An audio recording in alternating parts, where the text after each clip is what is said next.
folks, so here today to speak about the upcoming Mars transit, which is happening from February the 22nd till April the 13th. And I'm going to cover all of the ascendants. Yeah. Now, this movement of Mars brings to an end a very long 6-month transit that we are experiencing still, where we saw Mars going back and forth from Aries to Pisces, and this has been going on since August of 2020. Now finally Mars moves into Taurus, where we will see a meeting of Rahu and Mars in Rohini. So let's talk about this transit because it's going to impact us for nearly 2 months. Yeah.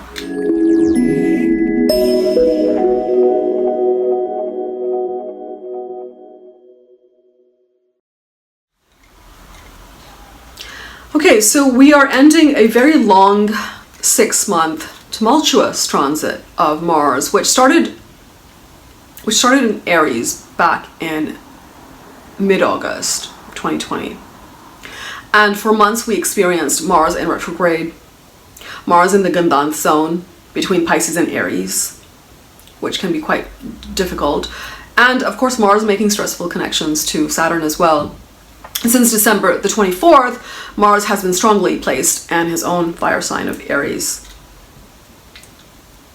Now, Mars moves into an altered state on February the 22nd, joining Rahu in Venus's Earth sign of Taurus. Yeah. Now, this has multiple implications. Some are positive and some are challenging. Now, for one thing, at the very same time that this happens, we see the moon going into Gemini, and it breaks the Gal-Sarp Yoga. So this is very positive. And on the Gal-Sarp Yoga front, Mars joining Rahu can give us the power to fight, as Mars will break this yoga completely at the end of March, after the exact conjunction. Now, Rahu's energy can feel like gusts of chaos, sort of a choppy, windy feeling that can be subtly disturbing. So, Mars, on the other hand, is fiery, and by association with Rahu, this fire can result in blocks and frustration, simply owing to the fact that Rahu can behave like Saturn. Right? We have to remember that dictum. But no doubt, when they come together, this creates boundless energy wherever they impact your chart. Jupiter here can help through its aspect from Capricorn, where it is residing up until April the 5th. Now, normally this aspect would give some positive stabilizing input to the Mars-Rahu combination, but the problem is that Jupiter is in debility in Capricorn, so it may not be acting from its highest essence, even though we have Saturn there. Yeah. So I would say beware of spontaneous decisions that could be a waste of resources. Now, for context, the last time we experienced the Rahu and Mars encounter happened in Gemini in approximately May-June of 2019. Yeah. So similar themes could come up now as Mars and Rahu will conjoin exactly from March 27th to 28th at approximately 20 degrees of Taurus. Now, before I get into the impact on each sign, I want to talk about Mars and Rahu, because I think that's quite important to understand the essence of what Mars is and what Rahu is, and how it plays out when they come together. Yeah. Mars is what? Mars is basically Bhumiputra, which symbolizes our earthly needs. It's also our courage, our willpower, our energy levels, our strength to live to purpose, our ability to take action and then endure the consequences of those actions. It also personifies, on a very mundane level, it personifies athletes, brothers, male friends, also husband, if you're looking at it from the Nadi standpoint. Yeah. Land personifies real estate. So these significations can also get impacted at this time. Rahu, on the other hand, is a shadow planet that wants us to transcend the boundaries of society, the conventions, the shackles, basically, that keep you bound to all of the earthly comforts that can stunt our growth. Yeah. It signifies worldly desires, fame, obsession. But if it is channeled properly, it can give you the ability to see beyond the earthly realms. And it can take you to great heights on the material and on the spiritual levels. Rahu is a shadow planet, so therefore it takes on the qualities of the planet it transits with, in this case Mars. And here Rahu is more powerful than Mars because it's in Taurus, and it has a very good affinity with Venus, which is the ruler of Taurus. But even still, with Mars close by, the Rahu energy can get disturbed and distorted. The formation of a conjunction between Rahu and Mars is known as the Angark Yoga. Angark is simply another name for Mars, and the direct translation is born from the limb of Shiva, or born from fire. So this conjunction can bring out the destructive energy, which is quite similar to the Rudra form of Shiva. Yeah. In fact, the word Angar is simply fire, which is what Mars is.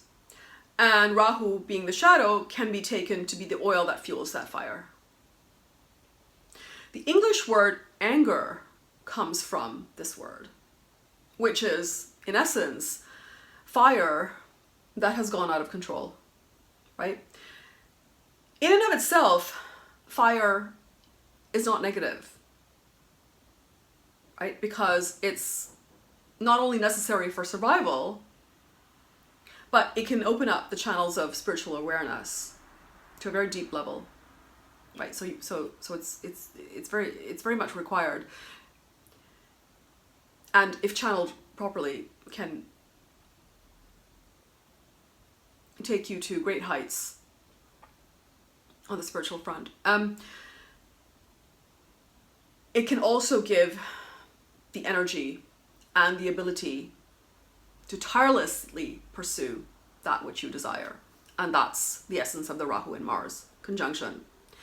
It can give a formidable fighting capacity, but it needs to be used in a strategic way. Now, the typical thing that you hear is that Rahu enhances the planet's energy of that which it associates with. In this case, we're talking about Mars. So we'd have to see the lordship of Mars and its placement in your chart to understand how it's going to play out. But in practice, I've noticed something a bit more peculiar about the way that Rahu can behave, regardless of what planet it's associating with.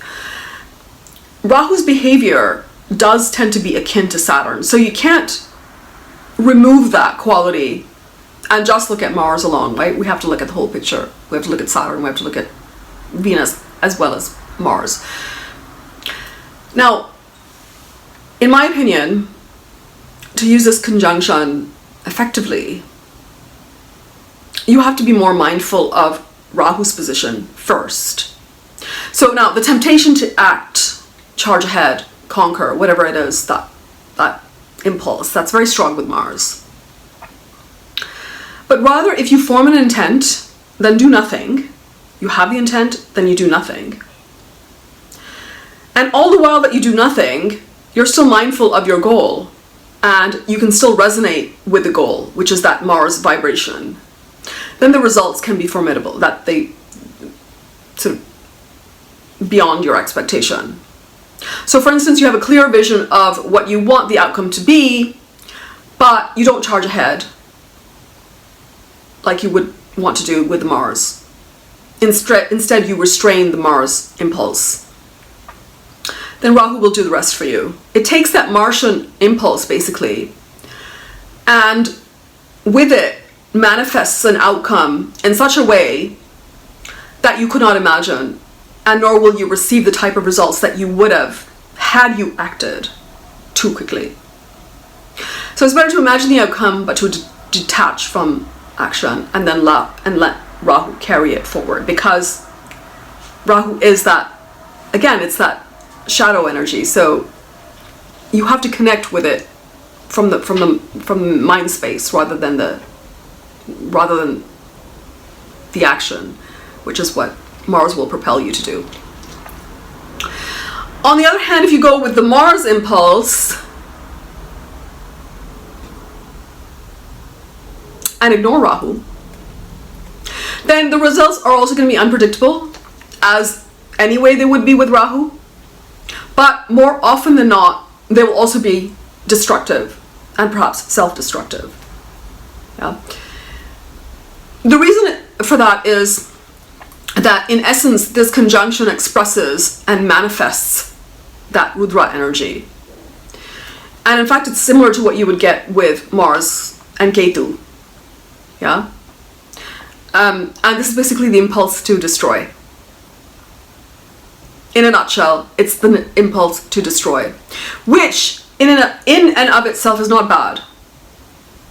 But the question always is, what is it that you're destroying? You have to ask yourself that. Destruction is a necessary part of life. So are you removing things, or are you removing people from your life that don't serve your higher purpose, your growth, your evolution? Or are you destroying supportive structures that you need to survive? And yes, sometimes that's necessary to destroy some seemingly supportive structures, because that otherwise you won't grow. But provided you have an alternative vision, and if there's no vision, then you have to have a lot of faith in your actions. Yeah.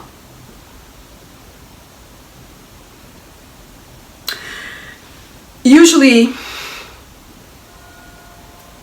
and quite naturally, the impulse to destroy with people, it usually gets repressed by us because we get used to all the comforts in life, and comforts can of course lead to complacency, and complacency can lead to inertia, and before you know it, you are old and you are sick and you're full of regret. Perhaps you should have done this, or perhaps you should have done that, you know, that sort of thing. So whenever we're faced with these seemingly challenging transits or dashas, see where the changes are required, because inevitably that's what's going to be in store for you. So if you don't do it from a conscious space, the change will come on its own, and it could come as a shock, right? Where it doesn't come and it gets repressed, then you get stuck. Then you can get stuck with a meaningless existence where you wish you would have taken a chance or two in life, yeah? Now Mars is logic, and when it comes into contact with Rahu, it basically pushes Mars to get out of the comfort zone and insists on living through purpose. So Rahu here will insist on questioning your conditioning, your life path. Are you going the right way? And in my experience, I feel like whenever the nodes come into contact with Mars, or even Sun for this matter, it compels you to look at your higher purpose in life, your path, your goals. And at the moment, we'll be getting Jupiter's aspect. So that's going to help the situation, right? So you have to ask yourself, if you're not fighting the fights that you need to fight, then all the frustration that will come from the contact will cause you to struggle against the things that you don't need in your life anymore. Yeah. So more often than not, if you don't make necessary changes, what's the result? Conflict, sometimes disaster, sometimes tragedy, sometimes sudden shocking incidents. Now, a dignified placement of Mars, you will just go ahead and do the right thing. You won't even think about it. the consequences. You'll understand. Your focus is narrow and straight, and you will understand that whatever the consequence and whatever the result is going to be in your best interest anyway, right? That's a dignified placement of Mars. So whatever resonates with your idea of what is right and truthful, you will just go for it. Whatever is logical, whatever supports your life purpose. So now when Mars first arrives in Taurus, it starts its journey in the Capricorn Navamsha. And it's normally a dignified placement for Mars in the D9. Though again, here it's stuck in the nodal axis with Jupiter, and the Sun is also there. So you might feel very pressurized at this time to make some decisions about your life. When the full moon happens around the 27th of February, that's going to take Mars into the Aquarius Navamsha, where the transit will start to feel a bit more comfortable, and you might even get some of the answers that you're looking for. So we can make good use of that time. On March the 5th, Mars moves into Krithika and the Pisces Navamsha. But then again, it's still connecting to Aquarius, because Venus, which is Taurus's ruler, and Sun, which is the ruling planet of Krithika, are transiting in Aquarius at this time. March 11th, Mars moves into Rohini and into the Aries Navamsha. So now this is where you will feel some of the issues that I talked about come up, as Mars is here inherently strong, but so is Rahu. And again, we're connecting with Aquarius because the moon is now transiting there. So I would say take a look at what Aquarius represents for you, because this may be the place of the questions and the struggles and the, Now this period from March the 11th to March the 28th is the period to watch for. You can experience some changes in your life at this time. Again, this is going to impact you a lot more if you are in a Rahu or Mars Dasha, or you have similar signature in your chart, Rahu Mars contact, or for that matter, even Ketu Mars contact. Now after this, the energy starts to wane. So by April the 2nd, Mars enters Mriksha and it goes into the Navamsha of Leo, much more comfortable place. And also, by now, Jupiter's getting ready to enter Aquarius on April the 5th. And then by the late hours of April the 13th, Mars it moves into Gemini. Yeah. Okay, so let's talk about Taurus. What's Taurus? It's the second house of the Zodiac. So at this time, just generally, just for everybody to handle this energy, and it could be chaotic, and possibly it won't be, but if it is, to handle it, the two medicines to rely on are music that you love and good wholesome food, because that's Taurus. Avoid packaged food and junk food at this time. Anxiety and restlessness can lead to eating packaged food or like the quick fixes, because that's what happens with Rahu and Mars connecting, especially in Rohini, but you want to avoid that at this time. You may also see a lack of tolerance with people, like having differing views over, it could be some censorship issues, inability to communicate properly.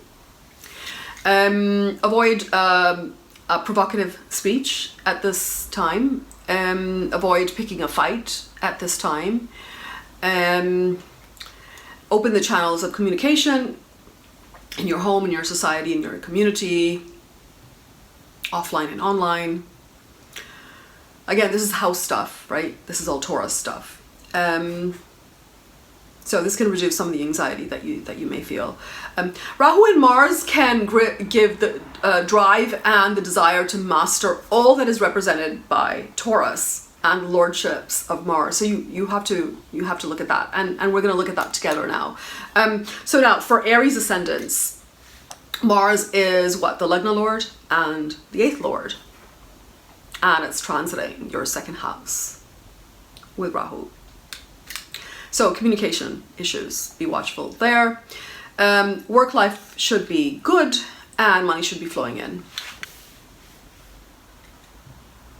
You may meet someone new and think about getting into a relationship, but I would say take it slow and get to know them. With Rahu's presence, that may be difficult to do, but it's a good idea nonetheless.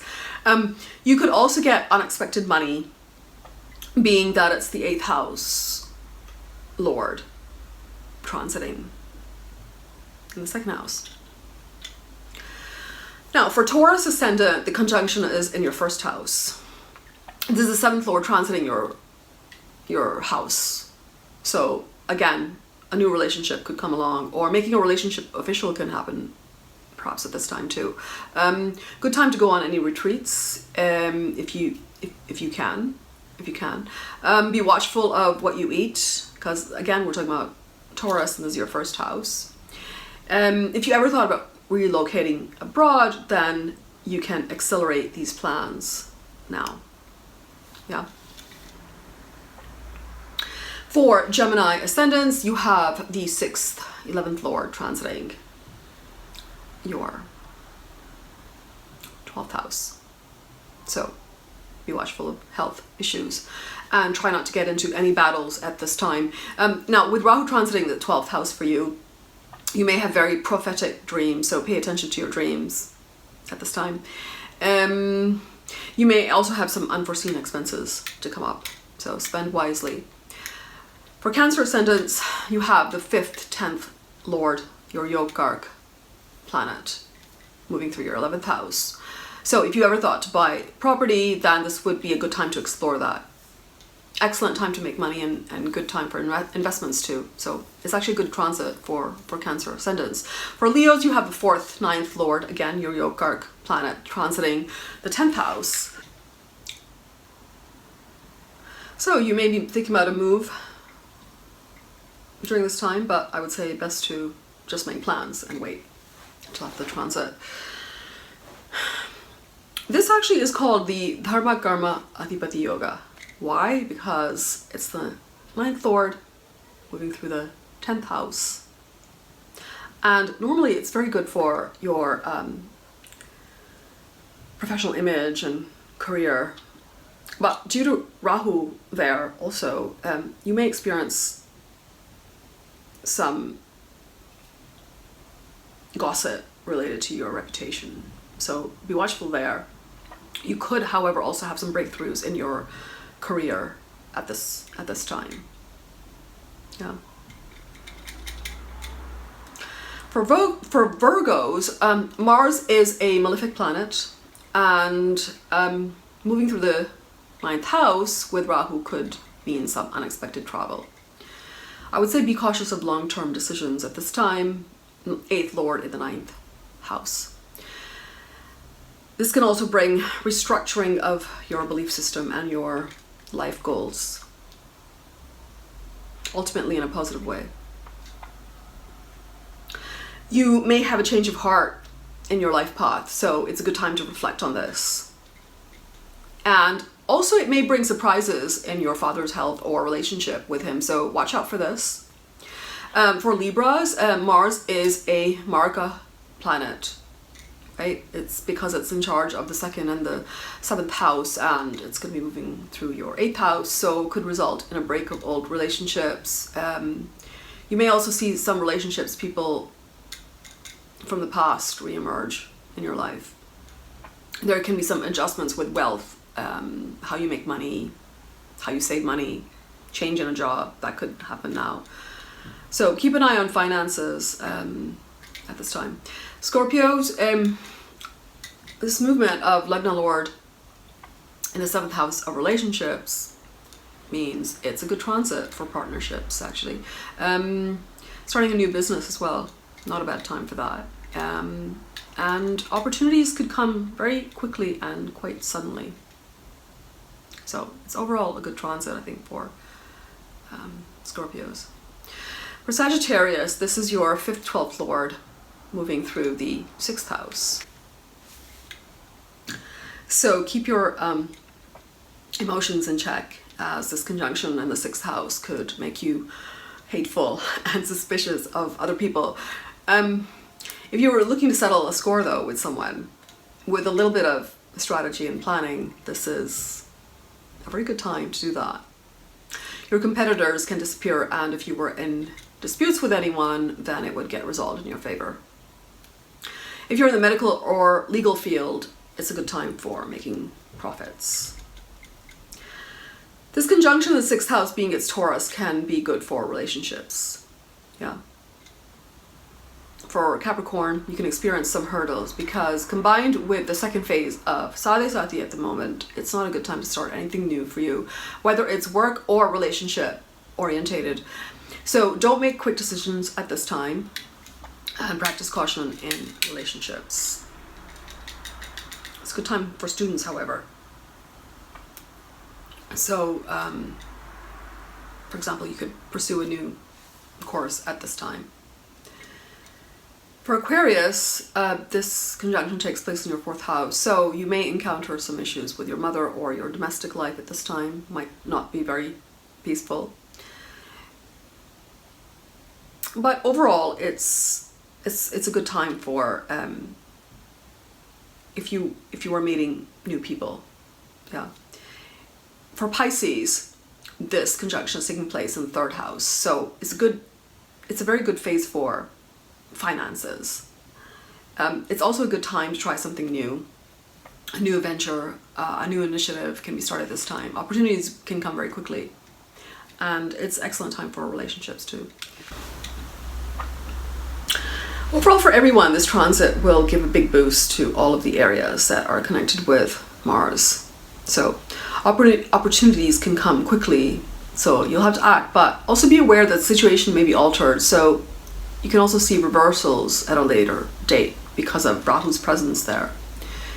So you'll have to be prepared to make any adjustments in the future to all of the areas that are represented by Mars in your chart. This applies to both rulerships of Mars. So for instance, if you're Sag Lagna, then Ketu is your 12th lord and Mars is the 5th and 12th lord. So opportunities connected to new businesses, new creative projects, moving abroad, making foreign connections, that kind of thing could come up quite suddenly, but there could also be an unexpected twist that you don't initially see when you move ahead with something, yeah? Now, the warming aspect from Jupiter at this time can help to mitigate some of this intense energy, but again, Jupiter is debilitated, so it can cause a lapse in judgment. So just be aware of that. So yeah, that's a kind of a snapshot of this very dynamic transit. So all the best, everyone. Cheers.